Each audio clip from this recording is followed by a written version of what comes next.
Web serials இனி டிவிக்கு முன்பே சன் நெக்ஸ்ட் ஆப்ல ஜாலியா எல்லாருக்கும் முன்னாடியே பாருங்க. இப்பவே சன் நெக்ஸ்ட் ஆப்பை டவுன்லோட் பண்ணி சப்ஸ்கிரைப் பண்ணுங்க.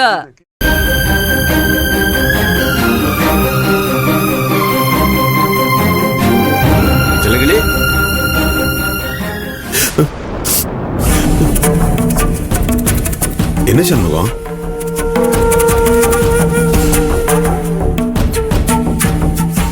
என்ன செல்லுங்களே, இந்த குடியார பைய பேசிட்டு போன நினைச்சு வருத்தப்படுறியா?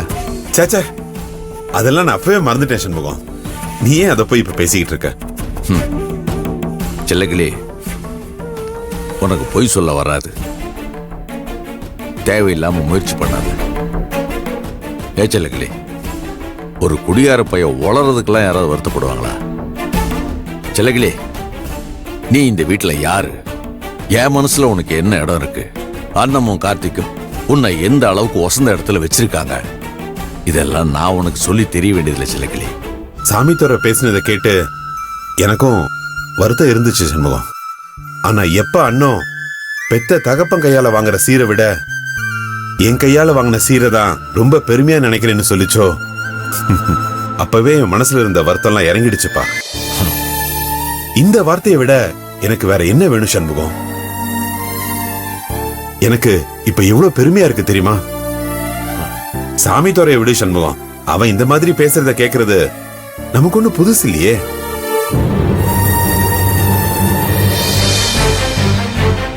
ரொம்ப நன்றி, ரொம்ப நன்றி சண்முகம்.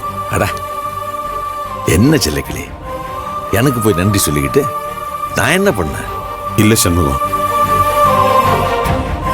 என்ன சாமிதூரை கேவலப்படுத்தி பேசின அந்த சமயத்துல நீ அவன் அடிச்ச பாத்தியா? அந்த அடிக்கான காரணம் கூட உன் கூட பிறந்த பிறப்ப தப்பா பேசினாங்கிறதுக்காக மட்டும் இல்ல, அவன் உன் நண்பனோட கண்ணியத்தையும் தப்பா பேசினதுக்கும் சேர்த்துதாங்கிறது எனக்கு தெரியும் சண்முகம்.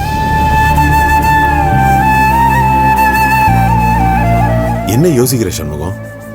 இல்ல செல்லக்கிளி, அந்த கமிஷனர் மனசுல எவ்வளவு வன்மம் இருந்தா இந்த வீட்டுக்குள்ள யாரெல்லாம் பகையா இருக்காங்க, யாரெல்லாம் ஒட்டா இருக்காங்கன்னு நல்லா தெரிஞ்சு வச்சுக்கிட்டு இப்படி வில்லத்தனமா காய் நவுத்துவா?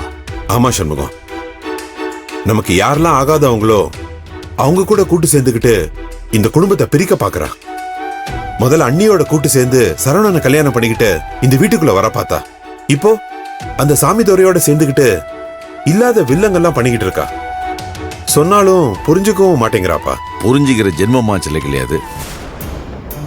மனசுக்குள்ள அவ்வளோ பகையும் வன்மத்தையும் வச்சுக்கிட்டு அதெல்லாம் அவன் கண்ணை மறைச்சிருக்கு செல்லக்கிளி. வீட்டுக்கு வெளியே இருக்கும் போதே இந்த ஆட்டம் போடுறாளே, வீட்டுக்குள்ள வந்தா என்ன ஆட்டம் போடுவா? எந்த காரணத்தை கொண்டு அவளை இந்த வீட்டுக்குள்ள விட்டுறவே கூடாது. எந்த சரவணம் மூலமா அந்த வீட்டுக்குள்ள வரணும்னு நினைக்கிறாளோ அந்த சரவண வாழ்க்கை தான் முதல்ல அவளால பாழா போகும். இதெல்லாம் சொன்னா அவங்க ரெண்டு பேரும் ஏத்துக்குவாங்களா? ஆத்தாள மகனுமா சேர்ந்து எகிரிட்டு வருவாங்க. செல்லக்கிளி, எப்படியாவது முயற்சி பண்ணி நடக்க போற இந்த கல்யாணத்தை தடுத்து நிறுத்தணும் செல்லக்கிளி. அதுக்கு என்ன பண்ணும் தான் யோசிச்சுட்டு இருக்கேன்.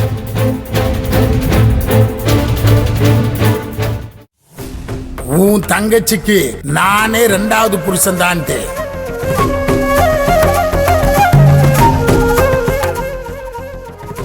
ஏய் அண்ணா, இப்ப எதுக்கு நீ தேவையில்லாம கவலைப்பட்டு மனசை போட்டு குழப்பிட்டு இருக்க?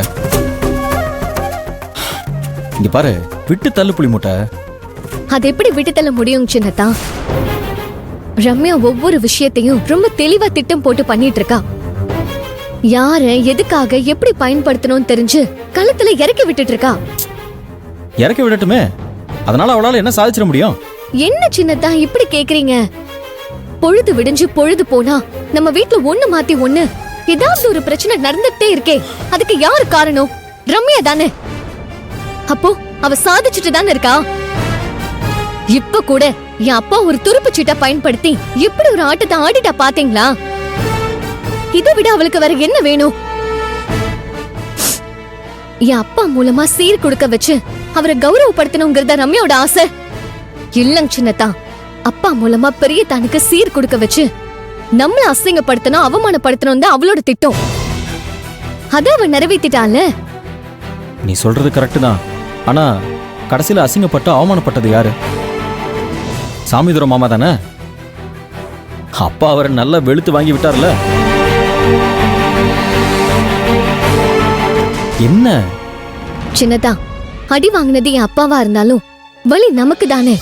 கொஞ்ச நேரத்துல படபடன்னு அவரை எப்படி எல்லாம் கேவலமா பேசிட்டாரு. அத நினைக்கிறப்போ எனக்கு இப்பவும் உள்ளுக்குள்ள மனசெல்லாம் நடுங்குது சின்னதா.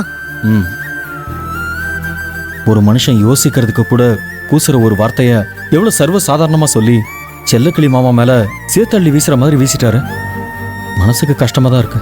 நமக்கே எப்படின்னா செல்லக்கிளி சித்தப்பாவோட நிலைமையை யோசிச்சு பாருங்க. அவர் மனசு எப்படி துடியா துடிச்சிட்டு இருக்கும்.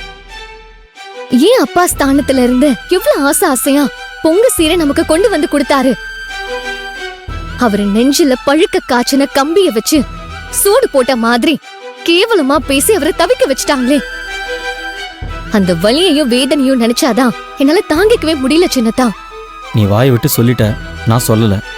நமக்குள்ள இதான் வித்தியாசமே. நீ எப்படி செல்லக்கிளி மாமாவை நினைச்சு தவியா தவிக்கிறியோ அப்படிதான் நானும் தவிச்சுட்டு இருக்கேன். ஆனா ஒரு விஷயத்த மறந்துடாத. உங்க அப்பாவை நாம பிறக்கிறதுக்கு முன்னாடி இருந்த செல்லக்கிளி மாமா பார்த்துட்டு இருக்காரு.